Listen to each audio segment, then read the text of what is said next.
Hai semua, Assalamualaikum. Cikgu di sini. Hari ni, jom kita santai-santai fahamkan bab pertama sejarah tingkatan 5, iaitu kedaulatan negara. Bab ni penting tau, sebab inilah asas untuk kita kenal dan sayang negara kita, Malaysia. Cikgu tahu, bila sebut bab pertama ni, mungkin ada yang rasa, alamak, susahnya. Tapi hey, jangan risau langsung. Cikgu akan bantu permudahkan untuk anda. Untuk hari ni, kita fokus dua benda je. Pertama, apa maksud kedaulatan? Dan kedua, 4 jenis kedaulatan. Dah sedia? Jom kita mula. Okey, kita masuk bahagian pertama. Soalan paling asas, apa benda sebenarnya kedaulatan ni? Kalau nak faham senang, bayangkan kedaulatan ni macam kuasa paling hebat, kuasa paling tinggi yang ada pada sesebuah negara. Sekarang, jom kita tengok definisi formal dia. Bunyinya mungkin agak buku teks sikit, jadi cikgu baca perlahan ya. Kedaulatan ialah kekuasaan tertinggi dan kewibawaan sesebuah negara yang bebas serta mempunyai hak untuk melaksanakan pemerintahan dan pentadbiran negara. Pening? Tak apa. Senang cerita, ia bermaksud negara kita ni bebas uruskan hal sendiri tanpa ada orang luar datang kacau. Okey, kalau definisi tadi panjang sangat, ayat yang ini wajib ingat. Tolong fokus ya. Ingat ni. Kedaulatan bermaksud kuasa tertinggi sesebuah negara untuk mentadbir tanpa campur tangan pihak luar. Kata kunci dia, kuasa tertinggi dan tanpa campur tangan luar. Itu saja. Bagus. Sekarang anda dah tahu maksud kedaulatan. Jom kita sambung ke bahagian kedua, iaitu jenis-jenis kedaulatan. Ada 4 jenis yang kita kena tahu. Jom kita tengok satu persatu. Kita mulakan dengan yang nombor 1, kedaulatan tradisional. Dengar je perkataan tradisional, kita terus boleh bayangkan zaman dulu-dulu kan?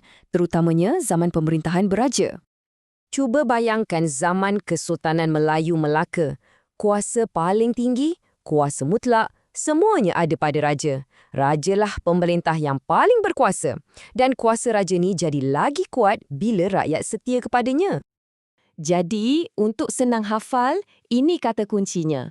Ingat ni, kedaulatan tradisional sama dengan kuasa raja. Simple kan? Dengar tradisional, terus ingat raja.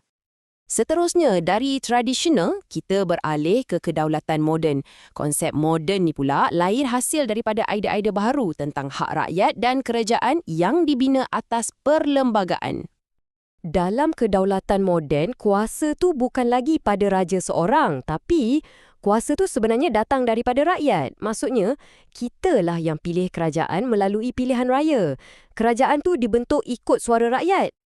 Nah, ini pula ayat hafalan untuk yang moden. Ingat ni, kedaulatan moden sama dengan kuasa rakyat melalui perlembagaan.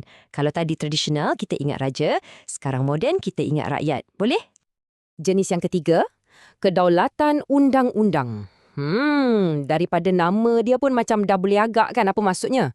Betul. Ini bermaksud undang-undang lah yang jadi raja atau pemerintah tertinggi dalam negara.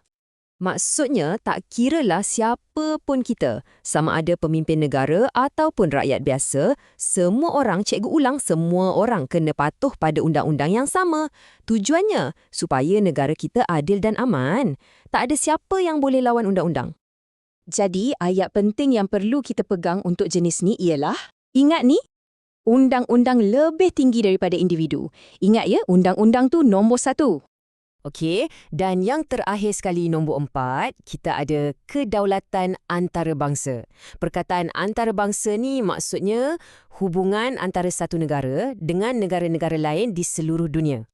Kedaulatan antarabangsa ni senang je nak faham. Maksudnya, negara lain pandang dan hormat negara kita sebagai sebuah negara yang merdeka. Pengiktirafan ni penting untuk buktikan kita wujud di mata dunia.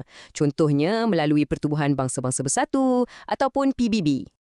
Jadi, untuk mudah ingat, kata kunci untuk kedaulatan antarabangsa ialah diiktiraf.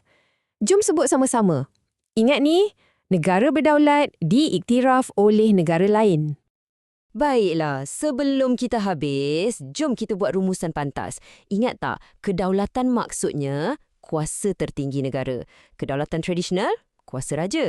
Kedaulatan moden, kuasa rakyat. Kedaulatan undang-undang, kuasa undang-undang. Dan kedaulatan antarabangsa, pengiktirafan negara lain. Nampak tak? Sebenarnya senang je kan? Tahniah semua, anda dah pun berjaya kuasai konsep asas yang paling penting dalam bab 1. Cikgu bangga sangat dengan usaha anda. Teruskan ulang kaji macam ni, sikit-sikit, lama-lama jadi bukit. Cikgu doakan anda semua berjaya. Kita jumpa lagi ya.